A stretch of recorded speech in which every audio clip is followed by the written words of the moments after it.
Oke, baiklah, di sini saya akan menjelaskan tentang multimeter.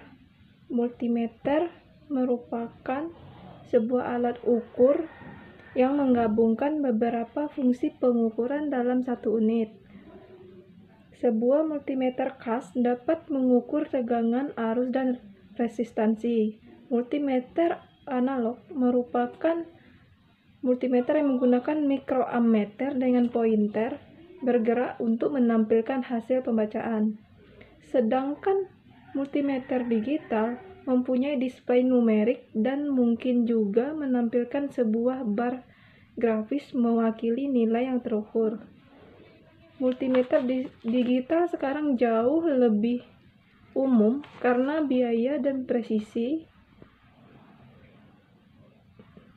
tetapi multimeter analog masih lebih baik dalam beberapa kasus, diantaranya dalam memantau nilai yang bervariasi dengan cepat. Sebuah multimeter dapat menjadi perangkat genggam yang berguna untuk menemukan dasar kesalahan atau layanan kerja lapangan atau sebuah instrumen yang dapat mengukur dengan tingkat akurasi yang sangat tinggi.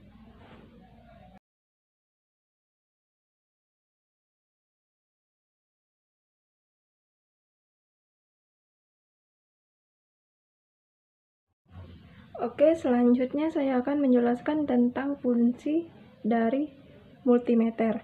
Yang pertama, fungsi untuk mengukur arus listrik.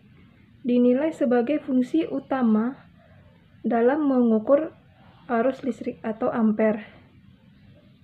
Tujuannya agar memperkecil serta menghindari kerusakan yang mungkin terjadi. Oleh karena itu, pengguna sebaiknya memperhatikan arus listrik yang terukur, jangan mengukur melebihi batas maksimum. Yang kedua, yaitu mengukur tegangan listrik. Umumnya setiap multimeter memiliki saklar selektor berfungsi sebagai penentu batas maksimum pengukuran, sehingga dapat diperkirakan dahulu tinggi tegangan dari suatu rangkaian listrik. Yang ketiga, yaitu mengukur hambatan listrik. Alat ini juga mampu mengukur tingkat resistansi atau hambatan dari sebuah komponen listrik atau resistor, di mana resistor terukur harus terdapat unsur resistansi. Selain itu, ada juga batas ukur resistensi ketika digunakan. Yang keempat, fungsi HFE. Rupanya tidak semua multimeter alat pengukur dibekali fungsi HFE.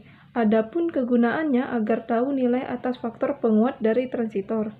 Fungsi tersebut sering digunakan sebagai pengukur terhadap penguatan transitor pada tipe PNP dan NPN. Yang kelima, mengukur nilai kapasitansi.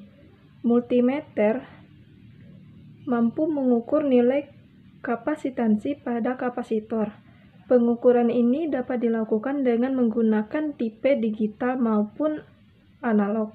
Kedua tipe tersebut juga memiliki batas maksimal atas pengukuran tingkat resistansi, jadi jangan sampai melewati batas tersebut. Yang keenam, yaitu mengukur frekuensi sinyal. Supaya mendapatkan nilai frekuensi yang tepat dari sinyal yang dikirimkan oleh suatu komponen elektronik.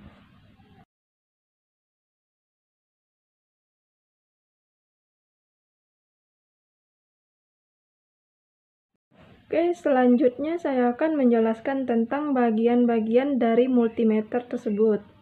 Yang pertama ada sekrup. Sekrup ini berfungsi untuk mengatur kedudukan jarum jam atau lebih dikenal dengan istilah zero adjust screw. Sekrup ini dapat diputar ke kiri atau kanan menggunakan alat bantu obeng. Yang kedua, tombol pengatur jarum penunjuk. Tombol ini berfungsi untuk mengatur jarum ukur agar berada pada posisi 0 atau 0. Khusus untuk satuan ohm. Yang ketiga, saklar selektor. Saklar ini berfungsi untuk memilih opsi pengukuran serta batas pengukurannya. Umumnya, alat ukur ini memiliki 4 posisi pilihan, yaitu pengukuran resistansi, arus DC, tegangan DC, serta tegangan AC. Yang keempat yaitu lubang kutub positif dan negatif. Lubang kutub tersebut berfungsi sebagai tempat masuknya tes LED positif dengan warna merah dan negatif dengan warna hitam. Yang kelima, saklar selektor polaritas. Saklar ini berfungsi untuk memilih polaritas arus AC atau DC. Yang keenam, jarum penunjuk. Jarum ini digunakan untuk menunjukkan hasil pengukuran khusus untuk multimeter analog. Yang ketujuh, skala ini berfungsi untuk membaca hasil akhir dari komponen listrik yang diukur khusus untuk multimeter analog.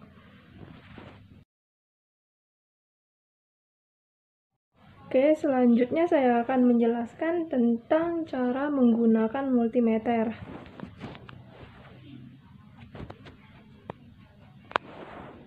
Yang pertama, perhatikan jarum penunjuk yang memperlihatkan skala pengukuran.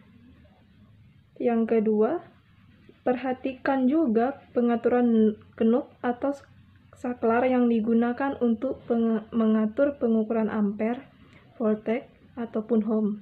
Kemudian lakukan setting juga pada skala kali 1 atau kali 10 atau yang lainnya. Pastikan knob berada pada posisi off saat sudah tidak digunakan lagi. Yang ketiga, tentukan lubang yang digunakan untuk memasukkan kabel jack sesuai dengan fungsi yang diinginkan.